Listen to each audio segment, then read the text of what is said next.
Hai, saya Nurul dan anda sedang menyaksikan Lensa KPWKM.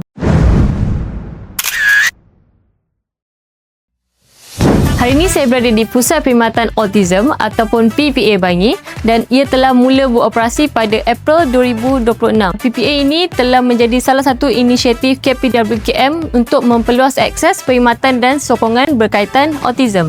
Jadi mari kita lihat apa lagi yang menarik di sini.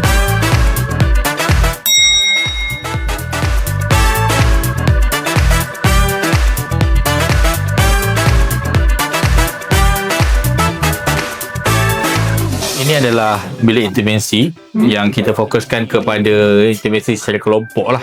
Ini adalah bilik tenang yang mana kita sediakan bilik ni untuk kanak-kanak yang semasa intervensi dia orang tantrum. So kita letakkan dia orang dekat sini sementara untuk dia orang kembali bertenang. Ini adalah bilik multisensory. So dekat bilik ni kita lengkapkan dengan alatan yang membantu untuk meningkatkan keupayaan sensori dia orang. Kita ada juga dekat sini selimut ni, dia punya tekstur dia.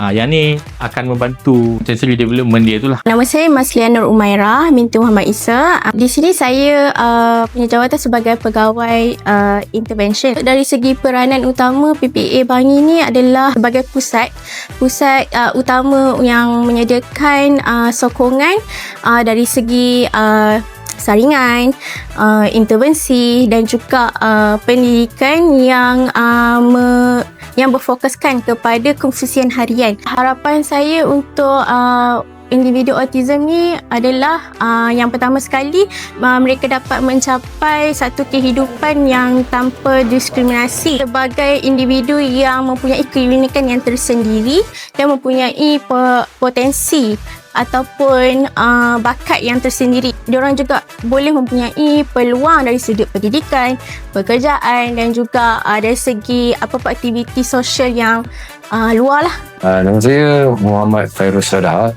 dan dekat sini saya dipanggil Coach Fairuz sebagai pelatih dekat sini yang mana untuk melatih di bahagian remaja iaitu umur 13 ke 18 tahun. Kebanyakan pada mereka ni ada persoalan mengapa mereka begitu. Sedangkan pada realitinya hanya spektrum atau pandangan mereka saja yang berbeza. Di dalam sukan kita cuba wujudkan berkomuniti. Kebanyakan mereka tak pernah melakukan sukan-sukan ni semua. Ada yang tak pernah tahu apa itu bola. Jadi dengan situ kita cuba pupuk rasa untuk berkawan, untuk bersaing, wujudkan kepercayaan antara satu dengan lain.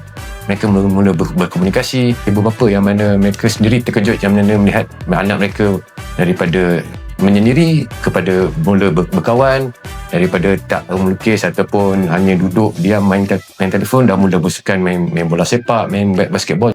Saya nak anak saya terima intervensi awal dari segi komunikasi, dia punya sosial daripada pihak yang terlatih, pakar-pakar dalam bidangnya. Bila saya jumpa PPA, saya nampak program dia sangat khusus, dia sangat structure. That's what attracted me to bring him here. Saya difahamkan yang PPA ni dia kolaborasi dengan JKM, so government lah. Anak saya ni dalam masa dia 2 tahun, dia normal je. Cuma words dia tak banyak. Dan words dia yang ada tu lama-lama menghilang.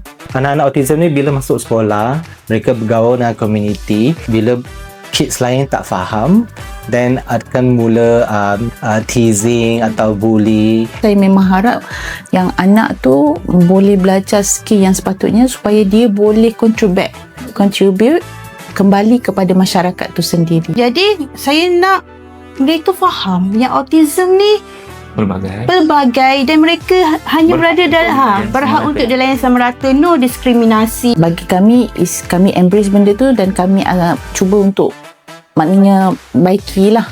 Jadi itulah saja lawatan kami di PPA Bangi. Setiap anak-anak mampu berkembang jika diberi peluang yang sewajarnya. Inilah komitmen KPWKM untuk memastikan individu autism terus diperkasa bagi mencapai potensi terbaik mereka.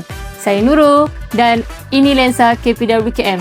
Sertakan cadangan di ruangan komen jika anda nak lihat lagi mana-mana tempat dan perkhidmatan KPWKM pada masa akan datang. Jumpa lagi!